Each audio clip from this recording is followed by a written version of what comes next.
भगवान शिव से मिलन की प्यास में हमने मध्य रात्रि में एक सपना देखा कि मैं सुबह सुबह मणिकर्णिका घाट की सीढ़ियों पर बैठा हूँ।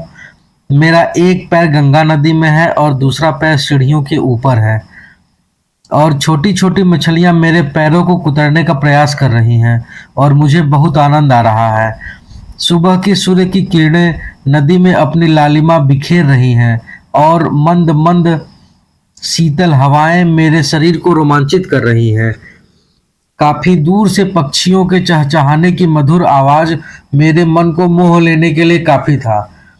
इस स्थिति में मैं काफी देर से आनंद पूर्वक बैठा था, जैसे मानो मैं किसी स्वर्ग में अपने पुण्य के फल को भोग रहा हूँ। तभी अचानक एक कुत्ते के भौंकने की आवाज सुनाई देती है, जो इस चीर शांति व आनंद को भंग करने के लिए काफी था। उस कुत्ते की आवाज इतनी कर्कश थी कि मेरा पूरा ध्यान उस कुत्ते की तरफ चला गया। ऐसा लग रहा था कि वह किसी को देख कर भौंक रहा है। ध्यान से देखने पर हल्का हल्का किसी व्यक्ति के आने की छवि दिखाई दे रही थी।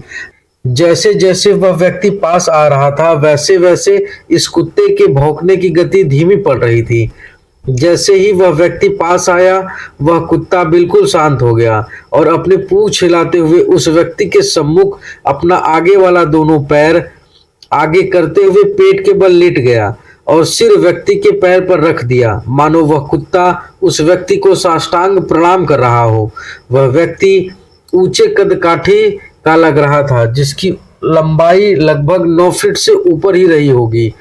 उसके काले व घने केस खुले हुए थे और दाढ़ी व मूछ काफी बढ़ा हुआ था और चेहरे पर मंद मंद मुस्कान के साथ एक आत्मसंतोष का भाव स्पष्ट रूप से झलक रहा था। उनके चेहरे से इतना तेज निकल रहा था मानो सूर्य गगन छोड़कर उनके माथे पर विराजमान हो गया हो। उनके काले घने केस भीगे हुए थे। जल की बूंदें उन केसों से एक एक करके टपक रही थी। उन बूंदों में इतना चमक था कि मानो एक एक करके मोती टपक रहा हो और उनके पूरे शरीर पर ताजा भस्म लगा था और लग रहा था कि भस्म उनके शरीर से ही निकल रहा है और सुबह की धीमी धीमी हवाओं से भस्म उड़कर पूरे गगन में फैल रहा था।